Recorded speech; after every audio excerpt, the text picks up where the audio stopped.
Sir என்ன sir எப்போ பார்த்தாலும் பிக் பாஸ்னு யாருக்கு தான் சார் சான்ஸ் இருக்குது?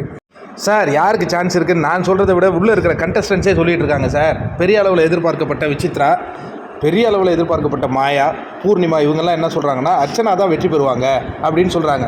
அதுக்கு என்ன காரணம் சொல்கிறாங்கன்னா, விசித்ரா வந்து அவன் நல்லா என்டர்டெயின் பண்ணுறாள் அதனால் ஜெயிச்சிருவா அப்படின்னு சொல்கிறீங்களா? ஒன்றே பூர்ணிமா சொல்கிறாங்க, இது என்ன பாட்டு போட்டியா, ஒரே பாட்டு பாடி ஜெயிச்சிடலாம் அப்படின்ட்டு. இல்லைம்மா நீ தானே சொன்ன அவங்க ஜெயிச்சிருவாங்கன்னு, அவங்களுக்கு ஓட்டு அதிகமாக விழுது அதனால் ஜெயிச்சிருவாங்க அப்படிங்கிற மாதிரி பேசிகிட்டு இருக்காங்க. கண்டிப்பாக ஓட்டு எதுக்கு அதிகமாக விழும்? ஏதோ ஒரு விதத்தில் அவங்க கவர்ந்தால் தானே மக்கள் அவங்களுக்கு வாக்களிப்பாங்க. அப்போ எந்த விதத்தில் அவங்க கவர்ந்துருக்காங்கங்கிறது உள்ளே இருக்கிற போட்டியாளர்களுக்கு தெரியல. முக்கியமான ஒரு டேர்னிங் பாயிண்ட் நடந்தது சார் இந்த சீசனில்.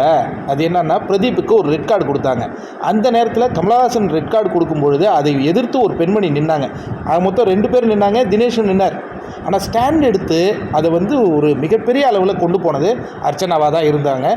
ஒரு 4 எபிசோட்லேயே அவங்க மக்களின் மனதை வந்து கொள்ளை கொண்டிருந்தாங்க. இதே எக்ஸாம்பிளுக்கு பிரதீப்புக்கு ரெட் கார்டு கொடுத்ததை மக்கள் வரவேற்றிருந்தாங்கன்னா இப்போ அர்ச்சனாவின் வெற்றி கேள்விக்குறியாயிடும். ஆனால் உள்ளே இருக்கிற அவங்களுக்கு எதுவுமே தெரியாது.